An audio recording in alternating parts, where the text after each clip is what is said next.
Hello footy fans, welcome to the second episode of the ultimate AFL Wrap Up Show for 2017. This is the show where I wrap up every round of the AFL, including the JLT Community Series, which is what I'll be wrapping up today. I'll be wrapping up week 2 of the pre-season series. So let's not muck around, let's get straight into it, starting with the first game of week 2, the Thursday night match, St Kilda and Port Adelaide. So a relatively interesting game to start action in week 2 of the JLT Community Series. St Kilda and Port Adelaide were two teams that were close to the top 8 last year. It may not have seemed that way for Port Adelaide, but St Kilda, they finished 9th on the ladder in 2016. So look, in 2017, I'm sure their aim will be to make that top 8 in 2017. And well, for Port Adelaide, to be honest, they must make the finals in 2017. Otherwise, Ken Hinkley's job is under pressure, considering they were in the finals a few years ago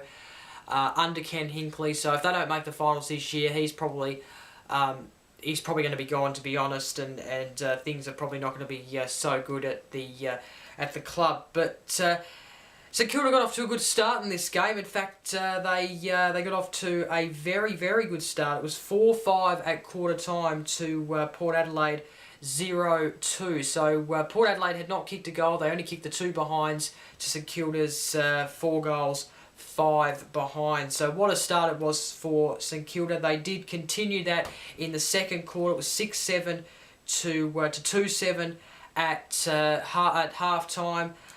So St Kilda had a pretty good lead. They led by about 3 or 4 goals, and then the third quarter was interesting. This is where Port Adelaide seemed to have come back.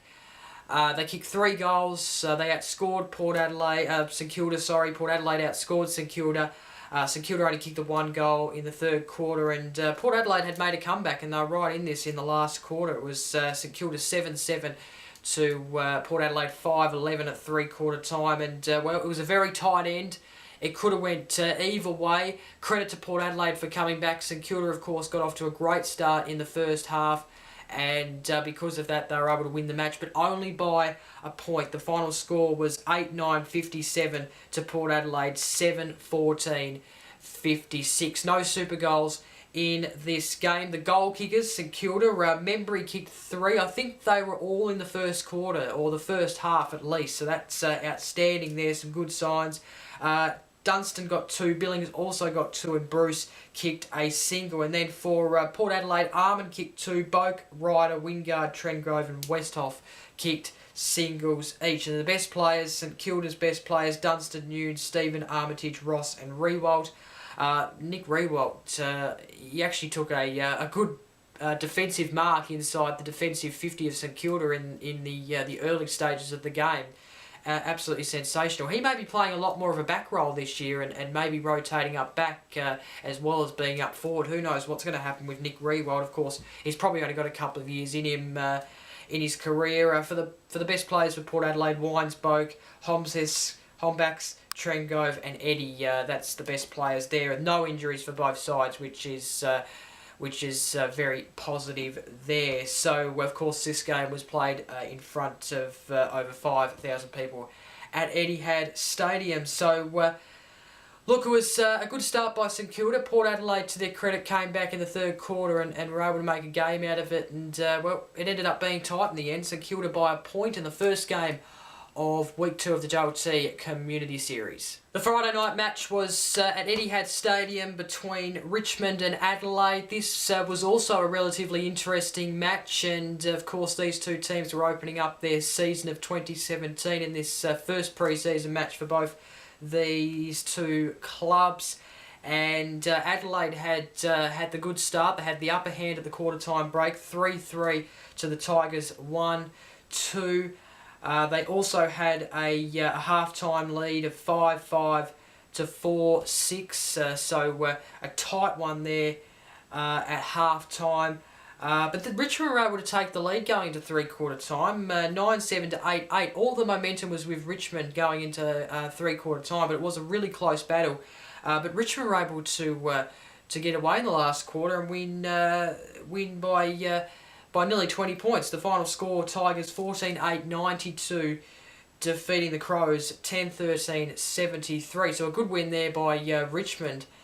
And yeah, considering the year they had last year, it's a great start for them in 2017. Of course, only pre-season, but good signs there. No super goals in this game. The goal kickers for Richmond, Catagna kicked 3 as well as Rewalt, Lloyd Griffins, Vustelen, Butler, Nakavis, McIntosh, Martin, and also Caddy kicked singles. And then for the Crows, Jenkins kicked 4, Hampton kicked 2, Beach, Kelly, Betts, and also Douglas kicked singles in this match. The best players for Richmond, Caddy, he was outstanding. Prestia was as well. Ellis, Asbury, Catagna, Cochin, and Navakis got in the best players also. And the Crows' best players, Lard, Wigg, Crouch, Smith, Lynch, Cameron, Otten, and also Jenkins. And the injuries, well, the Crows got a fair few players injured in this game. Jacobs has a stiff back. Ellis Ullman has a knee injury. McGovern also has a knee injury, and Beach has a calf. So that's not very good from a Crows' point of view. More people attended this match than the Thursday night match. 7,000, just over 7,000 attended this match at Etihad. So Richmond, well, they get a good win in their first pre-season game, their first match of 2017. Saturday there were 2 games. It all started at Casey Fields between Melbourne and Carlton. Of course, Melbourne played last week in week 1 of the JLT Community Series, got a good win against the Premiers, the Dogs. And, well, they got off to a brilliant start in this game, 5-4 to Carlton, 1-2. It basically just went from there. Carlton, this was a rotten start for them. At half-time, the score was Melbourne 9-5 to Carlton 3-5. At three-quarter time, it was Melbourne 12-10 to Carlton 7-6. In the end, this was a pretty convincing win. This was a pretty one-sided game, let's be honest. Melbourne getting a really good win, their second win in a row. The final score, 17-14, 116, defeating Carlton 9-8-62. Rotten start for the Blues, considering where they were at last year and where they want to go in 2017. But, oh well, it's only the first pre-season game. We must not forget that. No super goals in this game. And the goal kickers for Melbourne, Hogan, he kicked 4 last week against the Dogs. He kicked 3 in this game, so only 1 short of what he got last week. Petraka also got 3. Vandenberg, Viney, Gawn, and also Salem got 2 each. And then the single goal kickers were Neil, Bullen, and Kennedy Harris. For Carlton, Casbolt and Pickett got 2 each. Wittering, Thomas, LeBoys, Curnow, and also Cunningham got singles in this match. The best players for Melbourne, Petrarca, Hogan, Viney, Jones, Gawn, Salem, and Vince. And then the best players for Carlton, Simpson, Gibbs, Marchbank, Cruiser, Doherty, and Curnow. Only injury to report is from Carlton. Gorringe has got an Achilles injury, so that is not very good there.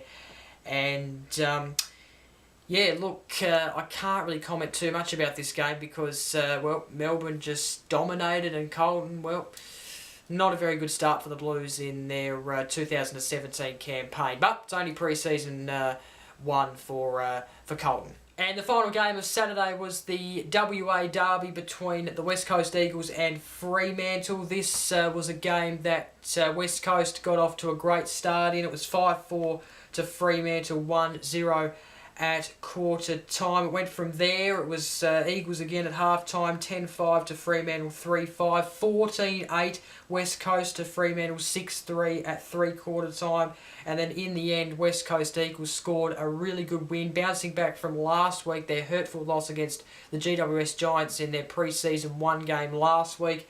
They got a big win here, 16-11, 107, the Eagles defeating Fremantle, 8-4. 52. No super goals once again, And the goal kickers, Kennedy kicked 5. He had a good day out. Lacrosse kicked 3. Hill Cripps kicked 2 each. Darling, Shuey, Jeddah and also Vardy kicked singles each in this game. For Fremantle, Ballantyne kicked 2. Of course, there was rumours that Ballantyne was going to go to the West Coast Eagles, but that never happened. So he's come out and made a statement here by kicking 2 goals for his current club, Fremantle. Bradley Hill, playing his first game for his new club, kicked two goals and made a really good impression.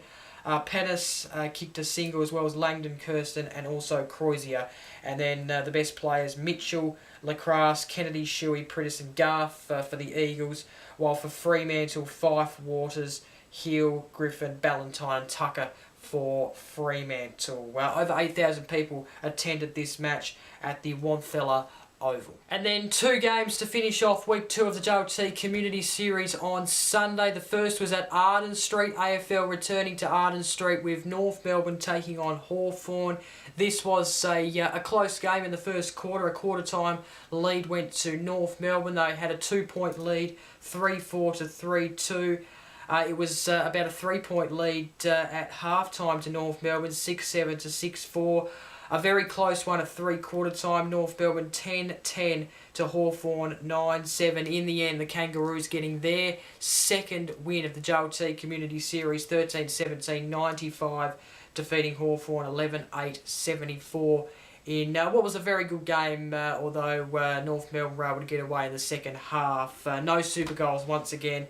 And the goal kickers for North Melbourne, Press kicked 3, Hovat, the former dog, kicked 2, Dermot McKay, Zerha, Higgins, Goldstein, Turner, Atley and Thomas kicked singles each. And then the Hawks goal kickers, Vickery, Stewart kicked 2 each, Shield, O'Meara, Rioli, Hodge, Lovell, Fitzpatrick and Bruce kicked singles each. And then the best players, North Melbourne, McDonald, Higgins, Dermot, McMillan, Prius and also Cunnington. While Hawthorn's best players included O'Meara as the best player. He had an outstanding day and he is really looking good for round 1 and looking good to perform this season. It's going to be very, very interesting to see how he goes for his new club in the season proper. Mitchell, Gunston, Vickery, Gibson and also Stratton getting in the best players as well. And nearly 4,000 attended the game at Arden Street. That is a very, very good turnout. And the injuries in North Melbourne and Hawthorn, Ryan Clark has corked his right leg, while for Hawthorn, James Frawley got a head knock, so probably the concussion rule will come into play there. He probably won't play the next game, although it is in a couple of weeks, so he might do that, but if not, we probably won't see him until round 1. And also Will Langford got a head knock as well, so those two probably going to be in doubt for the next match, but nothing too severe, although hitting the head is not something to take lightly. And the final game of the JLT Community Series Week 2 was Gold Coast Suns and Essendon over at Harrap Park Country Club in Mackay, and a very close quarter-time lead to Essendon. They led by 1 point, 4-2 to the Gold Coast 4-1. But the Suns took the lead at half-time, 7-4 to 6-2. A close lead at 3-quarter time, 9-6 to 9-2. The Gold Coast Suns leading.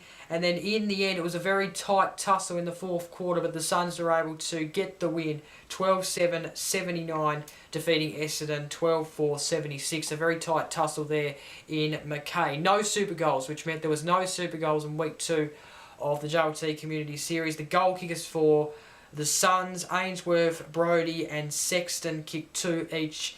Wright, Matera, Martin, McPherson, Curry and also Longigan kicked singles each. And then the goal kickers for Essendon, Baggerley kicked 4, Levereid kicked 3, McDonald, Tippin, Woody, Stewart, Green, Langford and Parrish kicked singles each. And then the best players for the Gold Coast Suns, Sexton had a good game, as well as May, Martin, Hanley, Ainsworth and Barlow. While for Essendon, Stanton, Hurley, Gleeson, Baggerley, Langford and also Parrish. The injuries for Gold Coast, there was no injuries, but which is very, very good from a Suns point of view, but Hurley did do an ankle for Essendon in this game. So that is not very good from Hurley's point of view, but hopefully it's only minor. Okay, on now to the unofficial JLT Community Series ladder after Week 2 of the competition. Melbourne are on top of the table with 2 wins from 2 games. They lead with a very good percentage and on 8 points. The Gold Coast Suns right behind them on second, followed by the Kangaroos on third. And then you can see there the Giants round out the top 4 with their only win last week. Of course, they didn't play in week 2. Richmond are up there in 5th. The Eagles in 6th. You then have Collingwood in 7th. The Saints in 8th. Hawthorn in 9th. Port Adelaide 10th. The Swans 11th. 12th is the Geelong Cats. 13th is the Premiers, the Western Bulldogs. Essendon is at 14th. The Crows at 15th. Lions at 16th. The Carlton Blues at 17th. And then finally the Dockers are on the bottom of the ladder. And that is it for episode 2 of the Ultimate AFL Wrap Up Show, where I wrapped up week 2 of the JLT Community Series. Thank you very much for watching. Of course, don't forget to like, comment, share this video. Also subscribe, because I not only do this show, I also do the Ultimate AFL Preview Show, which is uploaded mid-week every week. Of course, this week I'll preview week 3 of the JLT Community Series. And well, we're counting down to the season proper, of course. The practice matches, they aren't always pleasant, but they have to be done.